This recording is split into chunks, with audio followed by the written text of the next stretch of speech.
Hello everyone, আসসালামু আলাইকুম। আজকে রমজানের তৃতীয় দিন, তো চলুন আপনাদের সাথে একটা রেসিপি শেয়ার করি। দুটো আলুকে ছোট টুকরো করে কেটে নিয়ে এক বাটি ছোলা অল্প একটু জল দিয়ে একটা সিটি দিয়ে নিয়েছি। এরপর শুকনো খোলায় এক টুকরো দারুচিনি, দুটো লবঙ্গ, এক চামচ গোটা জিরে ভালো করে ফ্রাই করে নিয়ে গুঁড়ো করে নিয়েছি। এরপর কড়াইয়ে দিয়ে দিয়েছি 4 টেবিল চামচ পরিমাণ সরিষার তেল, দুটো লম্বা করে কেটে নেওয়া মিডিয়াম সাইজের পেঁয়াজ।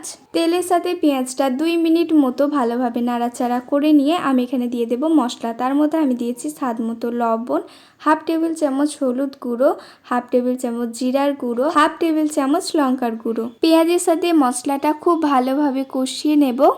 মশলার কোনো রকম র ফ্লেভার যাতে না থাকে তার জন্য দিয়ে দেবো একটু জল দেওয়ার পরে অল্প একটু আদা রসুন দিয়ে ভালো করে কষিয়ে নেব।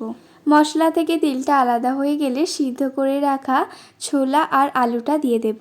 রমজান মাসে এমন একটা দিন নেই যে ছোলা আলুর কোনো রেসিপি বা শুধু ছোলার কোনো রেসিপি না হয়। এই রেসিপিটা একবার ট্রাই করবেন, অবশ্যই ভালো লাগবে। ছোলা আলুতে কোনো রকম জলের ব্যবহার করব না, যেহেতু এটা আগে থেকেই বয়েল করা আছে। রান্না একদমই রেডি। নামানোর সময় দিয়ে দেবো ভাজা মশলাটা, যেটা দারুচিনি, লবঙ্গ আর গোটা জিরে দিয়ে করে নিয়েছিলাম। এই রেসিপিটা শুধুমাত্র ইফতারে নয়, অন্যান্য সময় করে খেতে পারেন, দারুণ লাগবে। উপর থেকে একটু কাঁচা পেঁয়াজ, লেবু আর ধনেপাতা দিয়ে সার্ভ করুন, অসম্ভব সুন্দর লাগবে। রেসিপি ভালো লাগলে do like, comment, share and subscribe.